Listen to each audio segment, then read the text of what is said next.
Hello class 7 students, how are you all? I hope you're doing well. I am your English grammar teacher Sila. Today we are going to start with the 9th chapter which is the tense, present.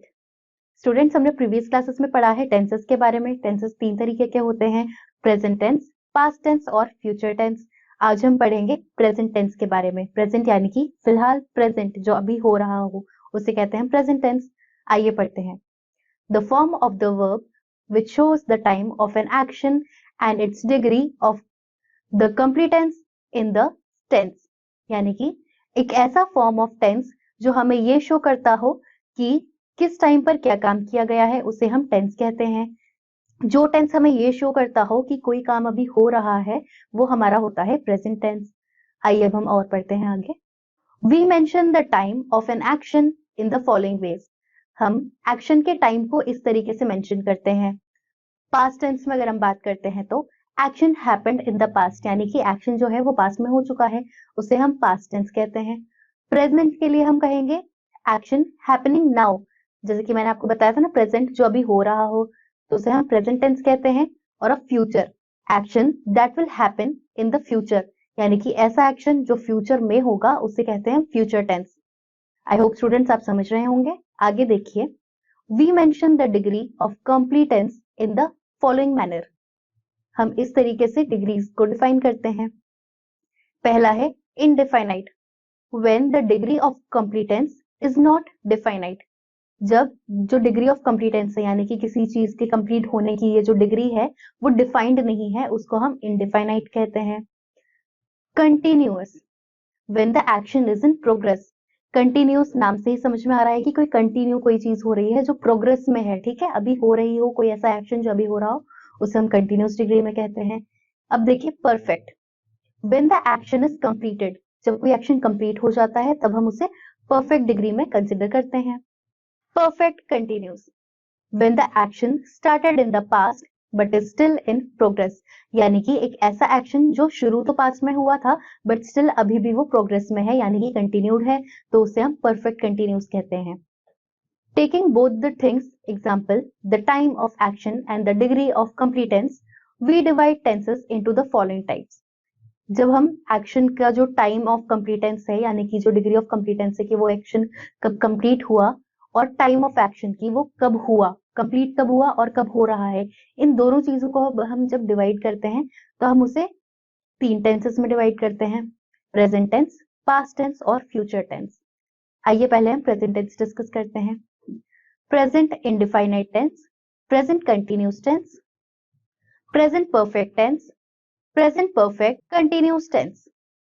इसी तरीके से आप past tense में देखिए, past indefinite tense, past continuous tense, past perfect tense, past perfect continuous tense. Future tense में देखिए, future indefinite tense, future continuous tense, future perfect tense, future perfect continuous tense. अब हम सबसे पहले पढ़ेंगे present tense. Present indefinite tense is also called the simple present tense, यानी कि present indefinite tense को हम सिंपल प्रेजेंट टेंस भी कहते हैं. We use the present indefinite tense to express a habitual action. किसी हैबिचुअल एक्शन को express करने के लिए भी हम यूज करते हैं. Example, Rohan goes to school at 7 o'clock. यानी कि रोहन रोज 7 o'clock पे स्कूल जाता है, तो एक हैबिचुअल एक्शन है, यानी कि हैबिट है, एक ये रोज होता है, रेगुलर टाइम इंटरवल पे होता है, तो यहाँ पर इस तरीके से हम यूज करेंगे. टू एक्सप्रेस अ जनरल और यूनिवर्सल ट्रुथ. किसी जनरल या यूनिवर्सल ट्रुथ को हम जब बोलते हैं तब यूज करते हैं. Example, this road leads to my school, the sun rises in the east and sets in the west. अब जैसे कि यूनिवर्सल ट्रुथ है कि सन जो है वो राइज करता है ईस्ट में और सेट करता है वेस्ट में, ये यूनिवर्सल ट्रुथ है, तो इस तरीके में हम यूज करते हैं प्रेजेंट टेंस को. To introduce a quotation. Example, Shakespeare says easy win makes the prize light. हमें जब किसी कोटेशन को इंट्रोड्यूस करना हो तब भी हम यूज करते हैं. To comment live in the running commentary. किसी हम लाइव कमेंट्री देखते हैं ना कुछ क्रिकेट मैच की या किसी भी चीज में जब कोई लाइव कमेंट्री हो रही होती है तब भी हम यूज करते हैं. और इन अ सब adverb clause when the principal clause is in the future indefinite. Example, if she takes the medicine she will get well. अगर वो मेडिसिन लेगी तो वो ठीक होगी, हमें कहते हैं ना अगर, तब, इस तरीके से। तो जब हम इन्हें यूज करते हैं तब भी हम प्रेजेंट टेंस का यूज करेंगे। अब देखिए आगे सेंटेंस स्ट्रक्चर। अब आपको यहाँ दो कॉलम्स दिए गए हैं, सेंटेंस टाइप और सेंटेंस स्ट्रक्चर। आइए इन्हें देखते हैं। सेंटेंस टाइप में क्या है, एफर्मेटिव, पॉजिटिव। और इसका स्ट्रक्चर देखिए, subject plus verb in first form plus जो भी आपका आगे का सेंटेंस आप लिखना चाहते हैं वो। इसी तरीके से दूसरा देखिए negative, subject plus do not, does not plus verb in first form plus आगे जो भी आप सेंटेंस लिखना चाहेंगे। इसी तरीके से देखिए interrogative, do, does plus subject plus verb first form plus जो भी आप सेंटेंस आगे लिखेंगे और लास्ट में question mark. When the subject is a third person singular number, he, she, it or any single name, s or es is added to the base form of the verb. तो students यहाँ पर हमें क्या बताया गया है कि subject जो है वो जब वो सिंगुलर फॉर्म में हो और थर्ड फॉर्म में हो तो he, she, it, they, हम जब ये बोलेंगे तब हम s या फिर es का यूज करेंगे उस वर्ब में, जो वर्ब का जो बेस होगा उसमें s या फिर es का यूज करेंगे। आगे देखिए हाउ टू एड s और es। अब यहाँ पर हमें बात करनी है कि हम s और es कैसे ऐड करेंगे। अब आपको यहाँ नीचे एक कॉलम्स दिए गए हैं, दो, एक टेबल जैसी है जिसमें एक कॉलम है रूल्स का और दूसरा है एग्जाम्पल्स का। आइए उन्हें देखते हैं। पहला देखिए, when the base form of the verb ends with o, double s, ch, ch or x, es is added। जब भी किसी वर्ब का जो बेस फॉर्म होता है वो ओ से, डबल एस से या सी एच च साउंड से या फिर एक्स से एंड होता है तो उसमें हम ई एस को ऐड करते हैं। एग्जांपल्स देखिए, गो, गोज। अब ये जो वर्ड है गो यानी कि जाओ, जाना, ठीक है, इसमें हमने ई एस लगाया है तो यहाँ पर ओ से ये एंड हो रहा है ना, तो हमने इसमें ई एस लगाया है। इसी तरीके से और एग्जांपल्स देखिए, किस, kisses, finish, finishes, reach, reaches, mix, mixes. तो ये कुछ आपके एग्जांपल्स थे। अब नेक्स्ट देखिए, when the verb ending in y is preceded by a consonant y is changed into I and es is added। So students, जब एक ऐसा वर्ब हो जो y से एंड कर रहा होता है तब हम y को हटाकर I या फिर es लगा देते हैं एंड में। इसके कुछ एग्जांपल्स देखिए, कैरी, कैरीज। अब कैरी में y आ रहा है लास्ट में, लेकिन हमने जब इसे प्लूरल में चेंज करना चाहा तो हमने इसे y हटाकर IES ऐड कर दिया। इसी तरीके से देखिए, फ्लाई, फ्लाइज, y हटाकर IES ऐड किया। इसी तरीके से थर्ड रूल देखिए, in rest of the verbs only s is added to the base form of the verb. और इसी तरीके से अब जब बाकी के जितने भी वर्ब्स बचे हैं उनमें सिर्फ हम s ऐड करके उनको चेंज कर देते हैं, जैसे कि टॉक, टॉक्स, से, सेज, लाफ, लाफ्स। तो हमने देखा यहाँ पर s और es का यूज हमें कैसे करना है, I और IES का यूज कैसे करना है y को हटाकर। अब नेक्स्ट हम पढ़ेंगे how to use do, does. Do और डज को हम किस तरीके से यूज करेंगे, आइए देखिए। Do with the first person I, we, second person you and third person plural number they, these, those, boys, etc। तो हम डू का तब यूज करेंगे जब हम फर्स्ट पर्सन के बारे में बात करें, सेकंड पर्सन के बारे में बात करें या थर्ड पर्सन के बारे में बात करें, तो अलग अलग तरीके से हम इन्हें यूज कर सकते हैं। डज का यूज देखिए, अब with third person singular number, हम डज को सिर्फ थर्ड पर्सन के सेंस में ही बात करेंगे जब सिंगुलर नंबर में बात हो। For example he, she, it और एनी सिंगल नेम, ये आपके एग्जाम्पल्स हुए। The verbs given below are normally used in the present indefinite and not in the present continuous। तो यहाँ पर जो आपको ऊपर verbs दिए गए थे वो हमेशा present indefinite में ही यूज हुए हैं, ना कि present continuous में। अब देखिए आपको यहाँ पर 3 कॉलम्स दिए गए हैं, verbs, wrong use, correct use। अब verbs के आपके कुछ uses दिए गए हैं, कुछ wrong हैं और कुछ correct हैं। आइए उन्हें देखते हैं। पहले हम verbs देखेंगे। verbs of emotion, love, hate, feel, etc। इसका रॉन्ग यूज देखिए, I am liking you, Ravi is hating Manu. Correct use देखिए, I like you, Ravi hates Manu. ये इसका करेक्ट यूज है। अब नेक्स्ट देखिए, Verbs of perception. I am hearing some noise. ये है आपका wrong use. अब right use देखिए. I hear some noise. ये आपका right use है. Next देखिए. Verbs of wish. Wish, desire, want, need, etc. इसका wrong use देखिए. I am wishing for a computer. Ravi is needing some money. इसका correct use होगा. I wish you for a computer. Ravi needs some money. Next देखिए. Verbs of possession. यानी कि possession जिसका होता है ना belonging, ownership. For example, own, have, belong, contain, etc. इसका wrong use देखिए. Mona is having a pen. This book is belonging to me. इसका करेक्ट यूज होगा Mona has a pen, this book belongs to me. Next देखिए verbs connected with mind. Think, suppose, know, forget, believe, remember, feel, etcetera. इसका wrong use देखिए. I am knowing him. Deepak is thinking that I am wrong. इसका correct use है I know him. Deepak thinks that I am wrong. तो हमने यहाँ पर verbs देखे, उनके रॉन्ग यूजेस देखे, करेक्ट यूजेस देखे. अब नेक्स्ट हम एक्सरसाइज डिस्कस करेंगे. Section A. Study the following table and change the sentence given below as directed. अब यहाँ पर आपको एक टेबल दी गई है, उसे आप देखेंगे, पढ़ेंगे और नीचे जो सेंटेंसेस दिए गए हैं उन्हें करेक्ट करेंगे. पहला सेंटेंस देखिए, आपको एग्जाम्पल करके दिया हुआ है एक. पहले टेबल देखिए, आपको 3 कॉलम्स दिए गए हैं, एफर्मेटिव, नेगेटिव और इंटेरोगेटिव. एफर्मेटिव में देखिए he runs. Negative he does not run. Interrogative does he run question mark. इसी तरीके से एफर्मेटिव का दूसरा देखिए, बीच वाला है ना, उस पहले वाले का ही है. इसी के और एग्जांपल देखिए, ही नेवर रन्स. नेगेटिव में 2 हैं आपके. He does not run, he never runs, ये नेगेटिव में हो गए. इसी तरीके से इंटेरोगेटिव में भी 2 हैं. Does he run question mark, where does he run question mark, ये दोनों ही क्वेश्चंस हैं. अब एक और देखिए, दे रन, ये प्लूरल फॉर्म में आएगा. इसमें देखिए आप नेगेटिव में दे नेवर रन. और इसी का नेक्स्ट देखिए interrogative, when do they run question mark. यहाँ पर क्वेश्चन है इंटेरोगेटिव.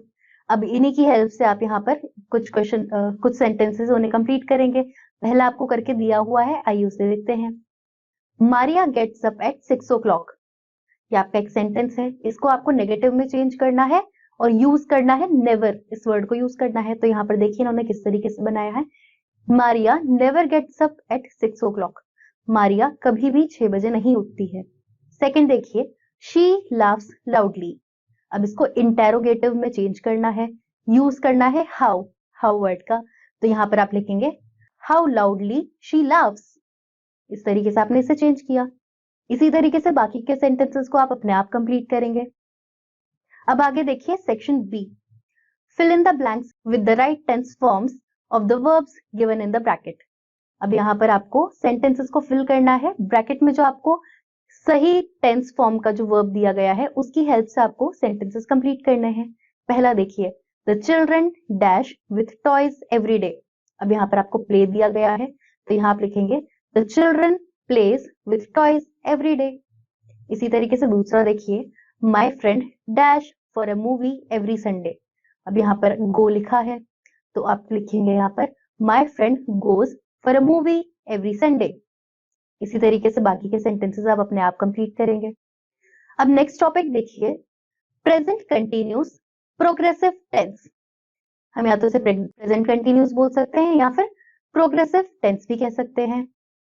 आगे देखिए, we use this tense to express. हम इस टेंस को एक्सप्रेस करने के लिए यूज करते हैं. क्या क्या एक्सप्रेस करने के लिए, आइए उन्हें डिस्कस करते हैं. पहला देखिए, an action that is going on at the time of speaking. एक ऐसा एक्शन जो बोलते हुए at the time of speaking हो रहा हो. Example, the children are playing. Bracket में दिया है ना playing now, यानी कि वो अभी खेल रहे हैं, तो हमने बोला the children are playing.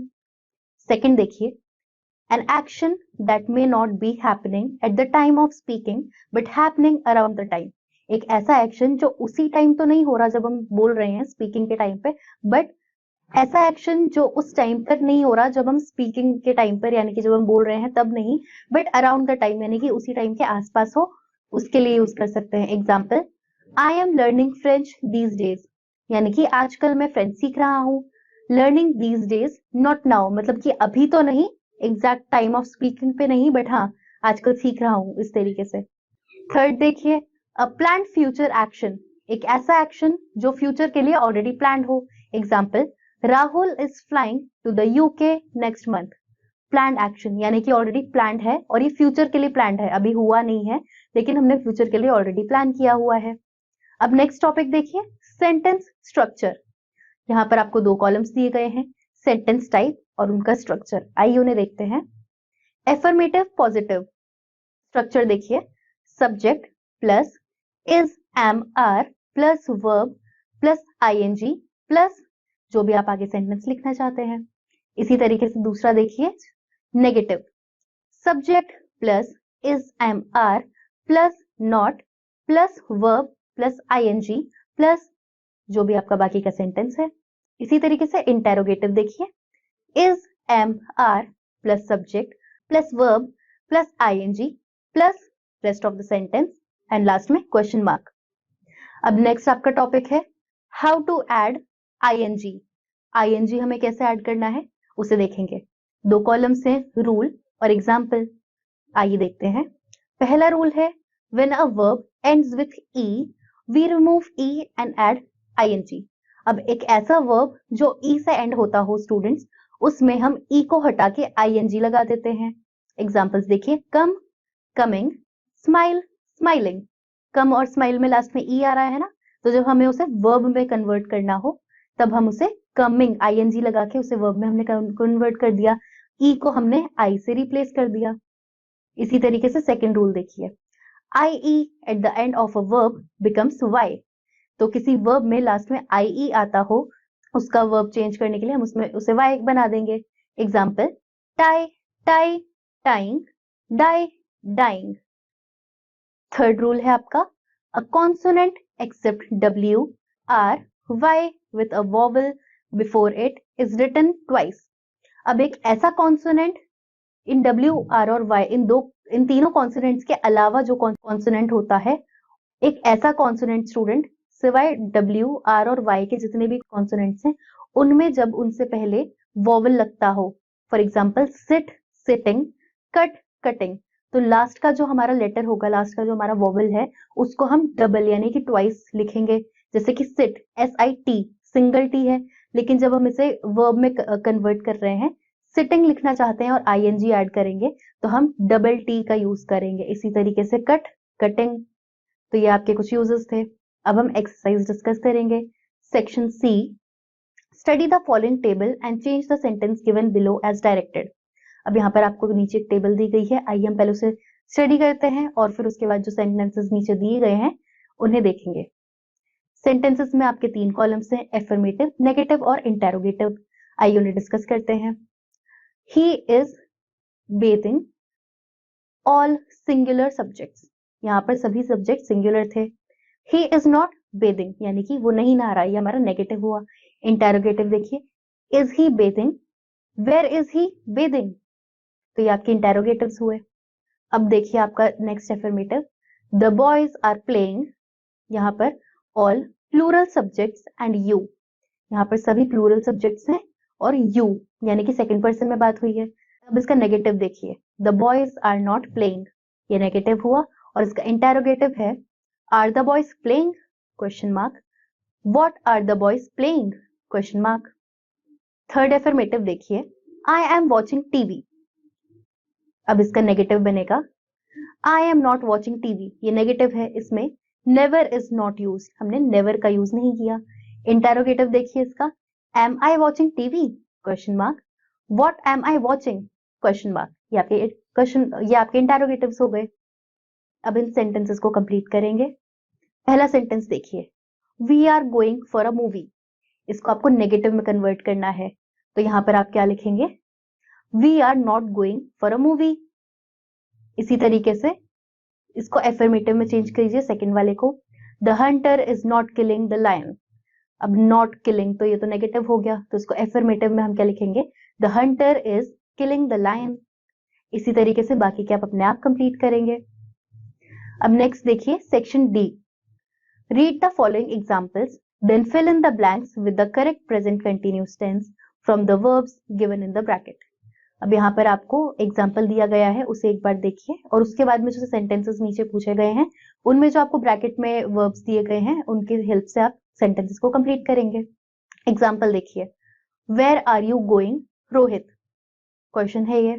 I dash to the market, तो यहाँ पर आप लिखेंगे I am going to the market. Am going को हाईलाइट किया गया है, तो यहाँ पर एम गोइंग आपने लिखा और सेंटेंसेस को कंप्लीट किया है। पहला देखिए, What are the farmers doing? ये क्वेश्चन हुआ आपका। अब इसका आंसर देखिए, they dash their fields। अब प्लो आपको यहाँ पर वर्ड दिया गया है। प्लो मतलब जोतना, खेत जोतना कहते हैं ना हम, खेत, तो उसमें हम आप यूज कर सकते हैं What are the farmers doing? They are plowing their field। इसी तरीके से बाकी के आप अपने आप कंप्लीट करेंगे। अब नेक्स्ट टॉपिक देखिए, present perfect tense. We use this tense to express, हम इस टेंस को क्या एक्सप्रेस करने के लिए यूज करते हैं स्टूडेंट्स, आइए इन्हें डिस्कस करते हैं। पहला, a recent completed action when time is not given। एक ऐसा एक्शन जो रिसेंटली कंप्लीट हुआ हो जिसमें हमें एग्जैक्ट टाइम दिया नहीं गया। Example, Ram has finished his homework, यानी कि राम ने अपना होमवर्क फिनिश कर लिया। But when recent action is mentioned along with time we use past, but when recent action is mentioned along with time we use past indefinite, not the present perfect। Students जब recent action mention होता है sentences में तब हम indefinite tense को use करते हैं rather than present perfect को। एग्जाम्पल देखिए, he has come here this morning। incorrect, ये incorrect फॉर्म है। सही देखिए correct form, he came here this morning, ये करेक्ट है। सेकेंड देखिए, a past experience especially with once, twice, before, ever, etc। past experience especially with once, twice, before, ever, etc। ये जो हमारा सेंटेंस है इसमें twice मतलब twice की बात की हमने, before या फिर ever, once। इसमें एग्जाम्पल देखिए, I have seen the Taj Mahal before। seen यानी कि before, seen यानी कि देख चुके, पास्ट में हुआ तो यहाँ पर before लिखा। थर्ड देखिए, an action that includes already, so far, as yet, recently, just now, etc। ऐसा एक्शन जो इन ऊपर जो हमने अभी वर्ड्स डिस्कस किए उनमें यूज होते हो। एग्जांपल्स देखिए, I haven't seen him so far, यानी कि मैंने उसे कई टाइम से नहीं देखा, बहुत टाइम से नहीं देखा। so far हम इसीलिए यूज करते हैं, तो हमने यहाँ पर इसके यूजेस देखे। अब नेक्स्ट टॉपिक देखिए, सेंटेंस स्ट्रक्चर। सेंटेंस स्ट्रक्चर देखिए, सेंटेंस टाइप और स्ट्रक्चर दो कॉलम्स दिए हैं, आइए उन्हें देखते हैं। Affirmative positive, subject plus have has plus verb third form plus rest of the sentence. Negative, subject plus have has plus not plus verb का third form plus rest of the sentence. Interrogative, has have plus subject plus verb का third form plus rest of the sentence और last में question mark. अब next देखिए, use of has have. अब हम यहाँ पे हैज और हैव का यूज देखेंगे, पहले हम हैज का यूज देखेंगे। Used with the third person singular number. Has हम हमेशा थर्ड पर्सन के लिए यूज करते हैं जब वो सिंगुलर नंबर में हो। ओके स्टूडेंट्स, हैव का यूज देखिए, used with the first person, second person and third person plural number. Have हम फर्स्ट पर्सन के लिए भी यूज कर सकते हैं, सेकंड पर्सन के लिए भी यूज कर सकते हैं और थर्ड पर्सन के लिए भी यूज कर सकते हैं, लेकिन प्लूरल नंबर में ही। आपको ये चीज याद रखनी है स्टूडेंट्स। अब चलिए एक्सरसाइजेस पर। Section E, fill in the blanks in the following sentences with the present perfect form of the verbs given in the box। अब यहाँ पर आपको same fill in the blanks करने हैं, सही वर्ब और फॉर्म लगाकर जो आपको बॉक्स ऊपर दिए गए हैं उनकी हेल्प से। पहला सेंटेंस देखिए, The police dash the pickpocket। अब यहाँ पर क्या आएगा देखिए, ऊपर कुछ वर्ड्स दिए गए हैं, arrive, clean, break, loss, arrest, catch, bear, purchase. तो अरेस्ट, पुलिस सिमिलर वर्ड्स हैं जो साथ में जा सकते हैं, तो हम यहाँ पर लिखेंगे the police arrested the pickpocket. इसी तरीके से नेक्स्ट देखिए, all of my guest dash. तो यहाँ पर क्या आएगा, अराइव। अराइव हमें पहला ही वर्ड ऐसा दिख गया है जो यहाँ पर सेंटेंस कंप्लीट कर सकता है। तो all of my guest arrived यानी कि आ चुके हैं। तो अराइव की जगह आप ईडी यानी कि पास्ट टेंस में इसको बनाकर लिखेंगे अराइव्ड। इसी तरीके से बाकी सेंटेंसेस को आप अपने आप कंप्लीट करेंगे। अब देखिए section F, the effects of result of the act in above sentences are given below. Match and write them with the respective sentences. The first one is done as an example. तो आइए पहला देखिए। So students इस वाली exercise में देखिए आपको क्या करना है। ये जो आपको नीचे सेंटेंसेस दिए गए हैं ना, ये ऊपर वाले जो हमने अभी एक्सरसाइज की है सेक्शन ई उसी से एसोसिएटेड है। यानी कि जो हमने ऊपर सेंटेंसेस को कंप्लीट किया था बॉक्स में से ऊपर वर्ड्स चूज करके, उन्हीं का बाकी का सेंटेंस है। ये दो हाफ्स में डिवाइडेड है। तो हमें देखिए पहला जो एग्जांपल आपको दिया गया है, the police have arrested the pickpocket, he has been sent to jail. अब ये आपके दो सेंटेंसेस को मिलाकर एक बना दिया ना। तो हमने ऊपर वाला सेंटेंस किया था ना, अरेस्टेड वाला जो वर्ड हमने यूज किया था, तो उससे इन्हें मैच कर दिया। तो इसी तरीके से अब दूसरा देखिए, so all are shining. So all are shining का क्या होगा, हमने इसे आपको करने के लिए दिया था। तो फिफ्थ वाले का हो सकता है आई क्लीन्ड। ऊपर आपको क्लीन वर्ड दिया गया है तो यहाँ पर आप लिखेंगे I cleaned all the window panels. Student ये पैनल्स लिखा जाएगा, पैन्स यहाँ पर गलत स्पेलिंग लिखी है, इसे आप करेक्ट कीजिएगा। सो यहाँ पर लिखा है I cleaned all the window panels so all are shining. इसको आप इस तरीके से कंप्लीट करके लिखेंगे। बाकी के सेंटेंसेस आप इसी तरीके से मैच करेंगे और उन्हें कंप्लीट करके लिखेंगे। अब नेक्स्ट टॉपिक देखिए आपका प्रेजेंट परफेक्ट कंटिन्यूस टेंस।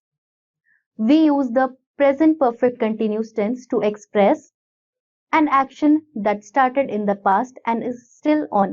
यानी कि हम इसे तब यूज करते हैं जब एक ऐसा एक्शन होता है जो पास्ट में स्टार्ट हुआ था बट स्टिल अभी भी कंटिन्यू हो रहा हो। Example, John has been living in India for 10 years। यानी कि वो 10 सालों से रह रहा है, ये पास्ट है लेकिन अभी भी वो रह ही रहा है, तो still it's going on, right. तो ये आप इस तरीके से यूज कर सकते हैं। नेक्स्ट टॉपिक देखिए सेंटेंस स्ट्रक्चर। अब हम इसका सेंटेंस स्ट्रक्चर देखेंगे। अगेन आपके पास दो कॉलम्स हैं, सेंटेंस टाइप और उसका स्ट्रक्चर। एफर्मेटिव या पॉजिटिव देखिए इसका, subject plus have has plus been plus verb plus ING plus rest of the sentence plus since oblique for plus time. अब नेगेटिव देखिए, subject plus have oblique has plus not plus been plus verb plus ing plus rest of the sentence plus since oblique for plus time. इसी का interrogative देखिए, have oblique has plus subject plus been plus verb plus ing plus rest of the sentence plus since oblique for plus time plus question mark. हमने इसका structure देखा। अब next आपका topic देखिए, use of since oblique for. Since और for का use देखेंगे हम। Compare the following examples. अब आपको यहाँ पर कुछ एग्जाम्पल्स दिए, उन्हें आपको कंपेयर करना है। पहला, she has been studying in her study room since 5 o'clock। यानी कि वो अपने स्टडी रूम में 5 बजे से पढ़ रही है। सेकंड देखिए, she has been studying in her study room for 2 hours। वो अपने स्टडी रूम में 2 घंटे से पढ़ रही है। तो यहाँ पर हमने देखा कि एक ही सेंटेंस लिखा है लेकिन दो तरीके से। यानी कि वो शायद उसको 2 घंटे 5 o'clock यहाँ पर ऊपर मेंशन हुआ था, तो शायद अब 7 बज रहे होंगे, तभी हमने नेक्स्ट सेंटेंस में 2 hours लिखा है ना। तो यहाँ पर हमने एक ही सेंटेंस को अलग अलग तरीके से लिखा है।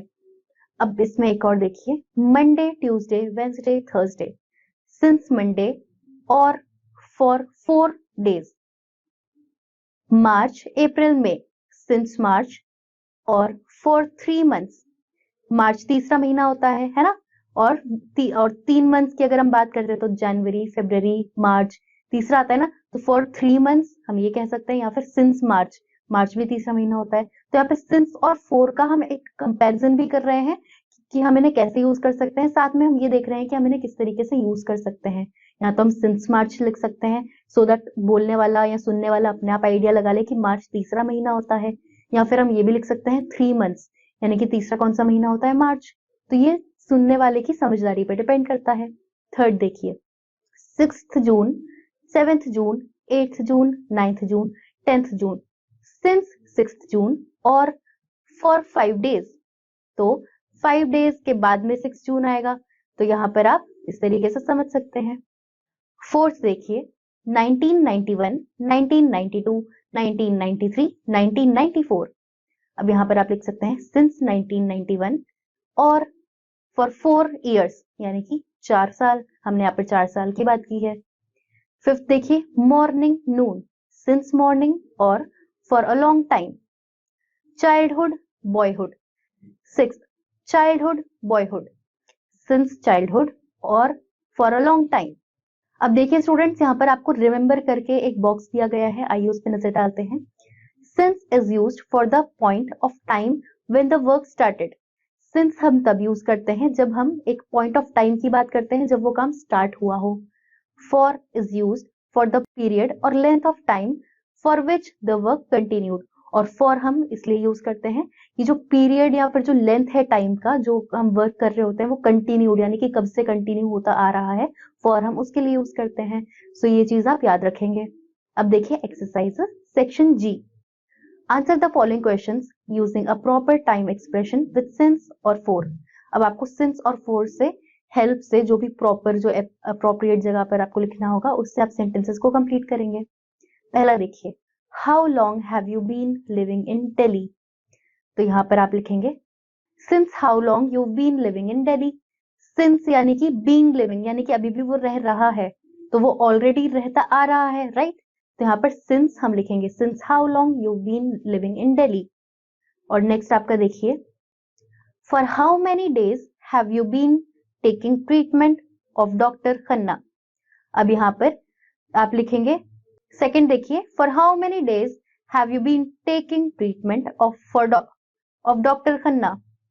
तो यहाँ पर आपको ऑलरेडी फॉर से ही सेंटेंस स्टार्ट हुआ है। फॉर हाउ मेनी डेज, यहाँ पर आप मेंशन करेंगे कि आप कितने टाइम से डॉक्टर खन्ना का ट्रीटमेंट लेते आ रहे हैं, क्योंकि ये कंटिन्यूस प्रोसेस में है ये सेंटेंस। आप सेंटेंस के बोलने के तरीके से ही समझ रहे होंगे, तो जब कंटिन्यू कोई चीज हो रही हो तब हम फॉर यूज करते हैं। इसी तरीके से बाकी सेंटेंसेस आप अपने आप कंप्लीट करेंगे। अब आगे देखिए section H. Complete the following sentences with the verbs given in the bracket in the present perfect continuous tense with the time expression. अब पहला सेंटेंस देखिए he dash take exercise 1 hour. अब जैसे पहला सेंटेंस है he, उसके बाद blank दिया है, ब्रैकेट में आपको take exercise an hour, ये आपको कुछ वर्ड्स दिए हैं, तो यहाँ पर आप इसको इस तरीके से लिखेंगे he has been taking exercise for an hour. इसी तरीके से बाकी सेंटेंसेस आप अपने आप कंप्लीट करेंगे। सो आई होप स्टूडेंट्स आपको द टेंस प्रेजेंट समझ में आया होगा। हमने इसमें टेंसेस की बात की है प्रेजेंट फॉर्म में। इसके जितने भी फॉर्म्स होते हैं, present continuous, perfect continuous, whatever, जितने भी आपके सेंटेंसेस होते हैं, सभी सेंटेंसेस को हमने डिस्कस किया है, उनके यूजेस देखे हैं, उनके स्ट्रक्चर्स देखे हैं, एक्सरसाइज हमने डिस्कस की है, साथ ही हमने उनकी प्रैक्टिस भी की है। बाकी की आप अपने आप प्रैक्टिस करेंगे। We'll meet you in the next class. Till then bye students.